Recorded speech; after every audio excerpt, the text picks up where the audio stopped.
प्यार करते हो। तो अलीजा हुणे गल हो रही सी मुर्शद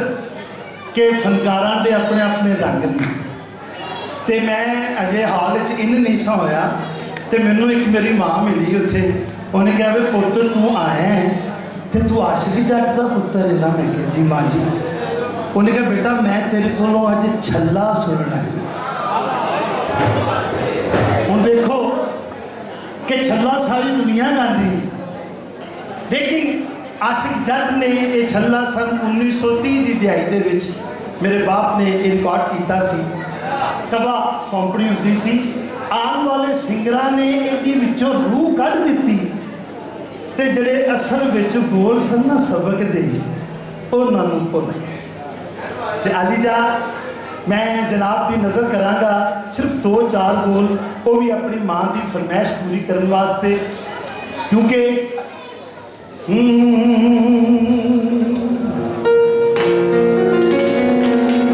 रंधावा साहब लोक दास्तान छल्ला, बड़ी दुनिया में छल्ला गाया गया, लेकिन कभी किसी ने सच नहीं दसिया। अलीजा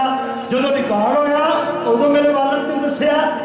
या अलीजा मैं जनाब की नज़र कर रहा। लोक दास्तान छल्ला, रब ताला ने एक पुत दिता एक मला, ते उस मला का नाम सी जलालदीन उर्फ जल्ला। रब ने उन पुत दिता, उस पुत का नाम रखिया छल्ला, ते छल्ले नूं हर किस्म के मेरे खुआ के पालिया। जिस वेले छल्ला 12 सालों का हो गया ना, तो सवारियां आईयां, आख्या जलालदीन सानू बाहर लाया। उस आख्या मेरी तबीयत अज ठीक नहीं है, मेरे को जोर नहीं लगना। उन्हें आख्या फिर की होया जी तेरे को जोर नहीं लगना? तो माशाअल्लाह वेख तेरा पुत जवान है, और तेरा छल्ला जवान है, इनू साडे नाल भेज दे। पुत्रों वालों अलीजा पंजाब सिर्फ नचन का नाम नहीं, पंजाब इलम का गहवारा है। अमरीका अजे दरियाफ्त नहीं सी होया, तो पंजाब के वारिस साहब वर्गे कई लिखारी अपने लिखन की वजह तो हमेशा नहीं अमर हो गए। अलीजा ये इलम का खिता है, तो इलम की रूह नाल मैं जनाब नाल गल कर रहा। बाप ने अपने पुत्र नूं इजाजत दिती, छल्ला बेड़ी लैके गया, सवारियां लाइया, जेड़े वेले वापस परतिया ओ पाल सी आखिरकार डोल गया। लोकां ने वेख्या बाबे चले दा छल्ला दरिया दी नजर हो गया, बेड़ी भी रुड़ गई, छल्ला भी रुड़ गया। अलीजा जड़ा बाप सी ना, वो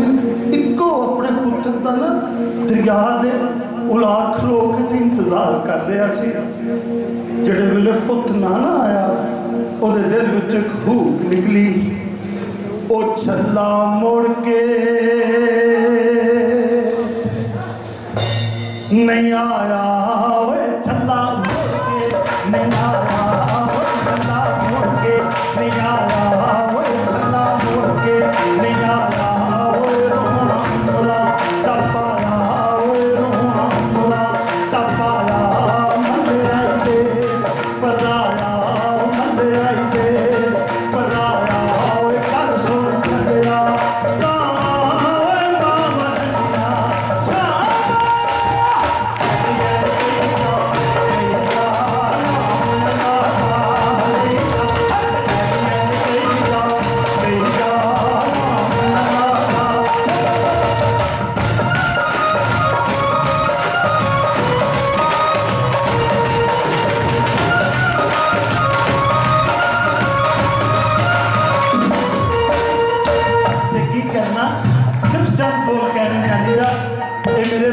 कहानियां ने जड़ियाँ 32 बोलां इन्होंने टाइम लगता है। तो मैं जनाब की नज़र कर लगा कि बह के उस मलाह ने गाल में हथ मारने ते हाथ भर लेने मुर्शद तू पूछना लोगों ने पूछना वो चलिया और तू की खड़ाई फिरना है तेरे हथां च गावे तो आखना ओ छल्ला नो नो तेरे ओ छल्ला नो नो तेरे ओ पुत मिठड़े मेरे ओ पुत मिठड़े मेरे ओ अल्लाह सानू तेरे ओ मौला सानू तेरे ओ गल सुन छड्डिया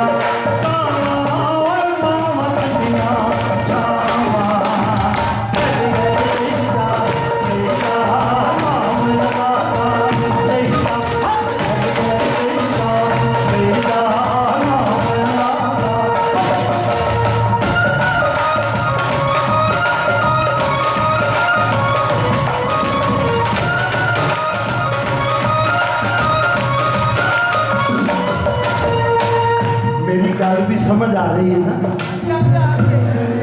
मैं असल छल्ला सुना रहा चीची छपाण वाला नहीं बहुत सारे लोग आखते हैं कि छल्ले च असी लिखिया तो छल्ले च सिर्फ इन्ना ही लिखिया कि कहते ना कावां ते मावां ठंडियां छावां उत्थे किसी ने लिखता छोरा कन पाया ही रौला और ढोला ये सिर्फ ये चीज़ां लिखियां गई लेकिन मेरी असल रूह है छल्ला चीची पाया होए छल्ला चीची पाया होए तियां तन बनाया होए तियां तन बनाया मल्ले आई देश बनाया मल्ले आई देश बनाया होए गल सुन छड्डिया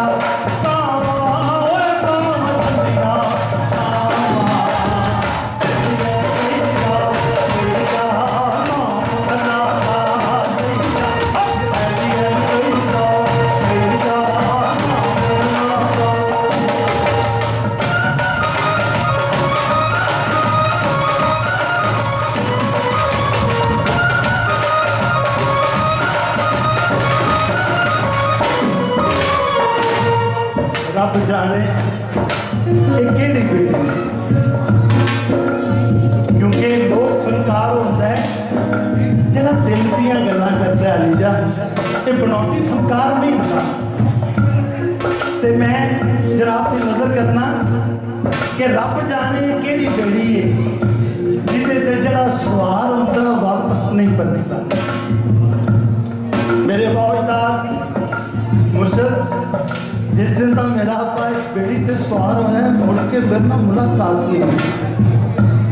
रब जाने वो केड़ा मेरा है जिथे रूहां दा मेल होएगा अलीजा मैं कुरान दी रूह दे नाल पेश कर लिया ओ छल्ला पेड़ी ओ छल्ला पेड़ी तूरे ओ वतन माहिदा तूरे ओ वतन माहिदा तूरे ओ पहले तूरे ओ जाना पहले तूरे ओ गल सुन छड्डिया कावां ओए मावां टंडियां छावां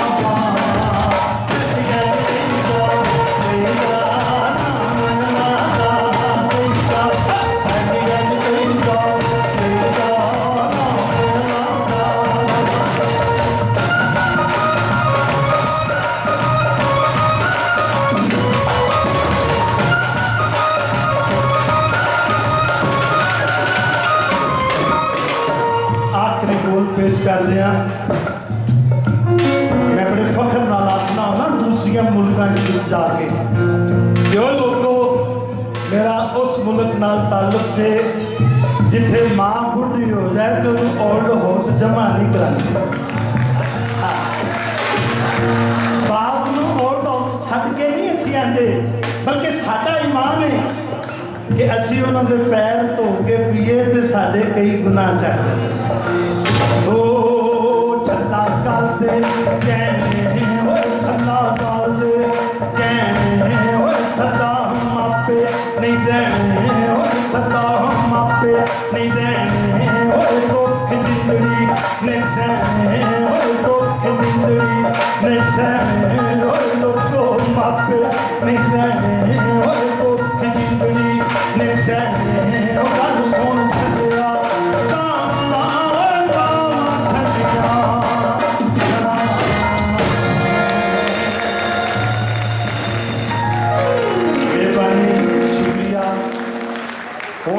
ਫਰੈਂਕਲੀ ਇਹ